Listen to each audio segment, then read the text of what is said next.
Magandang araw mga kaibigan.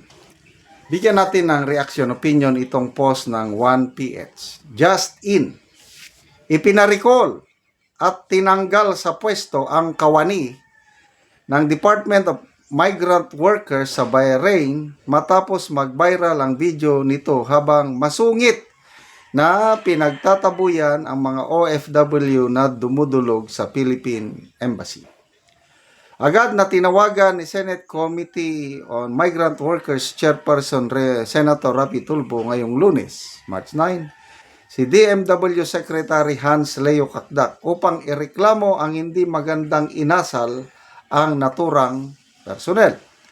Ilang minuto matapos ang pag-uusap, formal nang inanunsyo ni Secretary Kakdak ang sa kanyang official Facebook post na pinarecall na ang nasabing kawani para harapin ang karampatang parusa. Okay.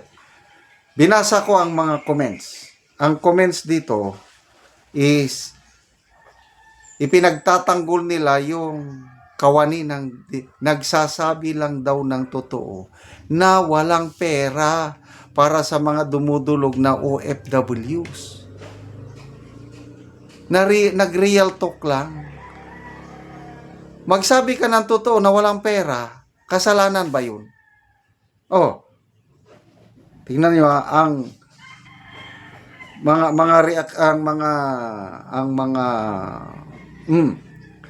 Mark Anthony Lakilak, wala ganing budget. Alan Angeles, diverting the issue. Ang issue dito, walang pondo ang gobyerno. Yan ang sagutin nyo.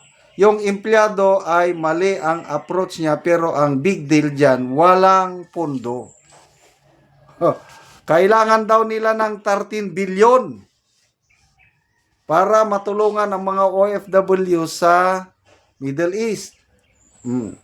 Nole Gonowon, tinanggal sa pwesto dahil nagsabi ng totoo na wala ng pera na ibibigay sa mga OFW. Masungit lang yung pagkasabi niya, pero it's nothing to do kung talagang said ng pera na itutulong sa mga OFW. O ano, maleta pa more. Jane Gilyado na real talk gani. Otaner Bakiran, bakit tinanggal? Tama naman siya na walang pondo. Baliktad na talaga ang mundo ngayon. Lahat na nagsasabi ng totoo, sila pa ang ginagawa ng mali. Napansin nyo ba? Yung 18 Marines, imbes na imbestigahan sila ang sinisiraan ngayon, sila ngayon ang sinisiraan. Abilina Helen, wala naman kasi talagang pondo. That's the issue. Jane Balais, tinanggal yon kasi nabisto walang pondo. Rasimor Grainville, wala nang pondo, nasa malita na. Pasensya na kayo, may house construction sa tabi ko, kaya ayan, may ingay. Nabisto kasi, kaya inalis na sila. Kawawa naman yung empleyado na yon.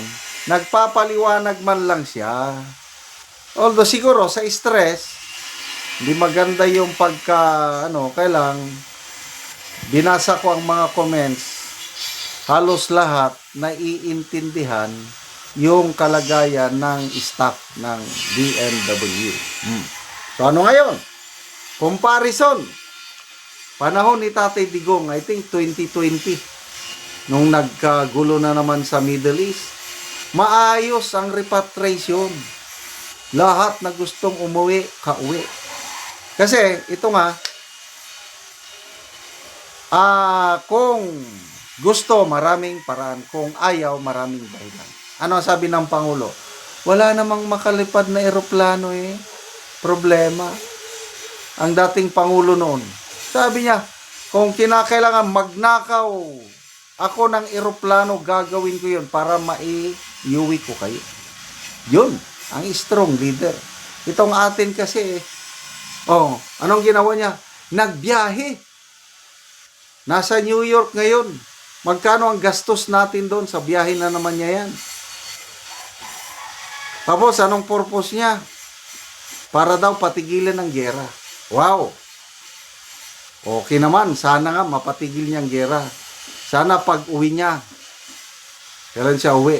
March 11? Nako, anniversary, 1 year anniversary ni Tatay Digong sa ICC. Sana pag uwi niya, mapahinto niya ang gera. Nako, sasaluduhan ko na siya. Hindi na ako magbati ko sa kanya pag mapahinto nga niya ang gera.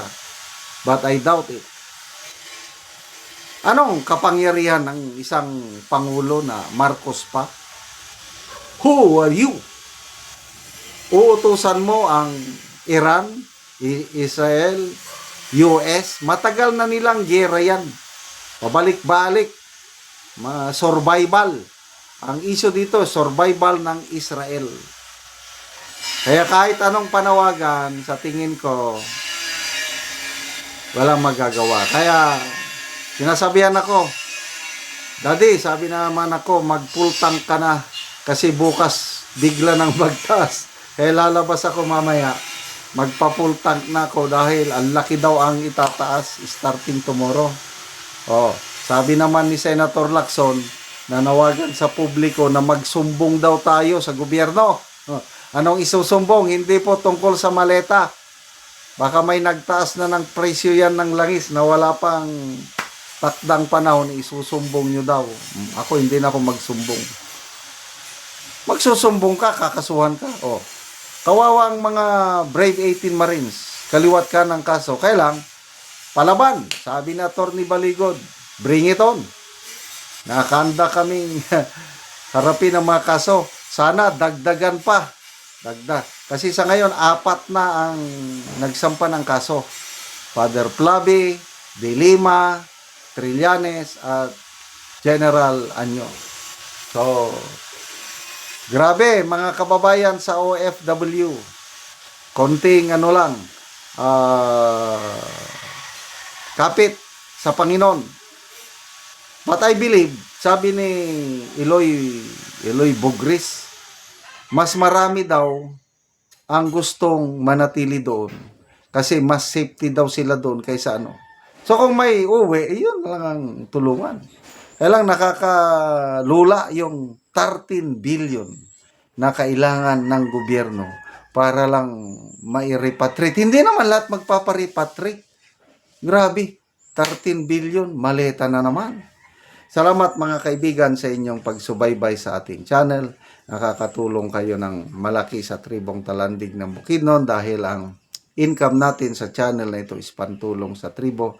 Namimigay tayo ng libreng yero at pako para patayo sila ng mas maayos na tirahan. Panoorin nyo ang video na ito. Taga ano gero?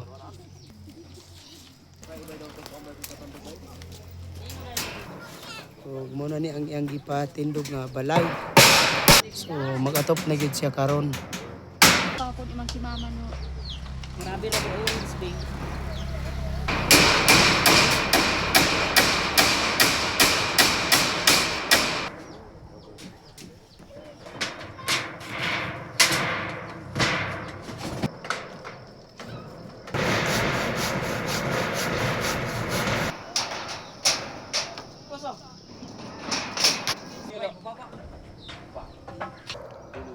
Tagkanda ko na.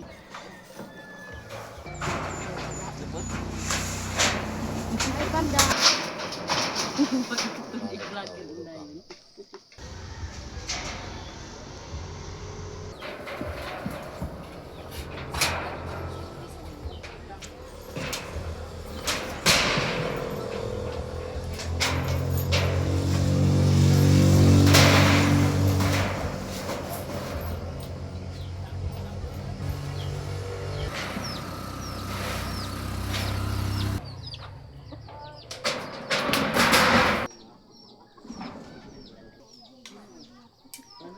Ug karon humanagid sa pag-atop. Salamat sa Ginoo nga nagtabang sa sin nga ako nami palay.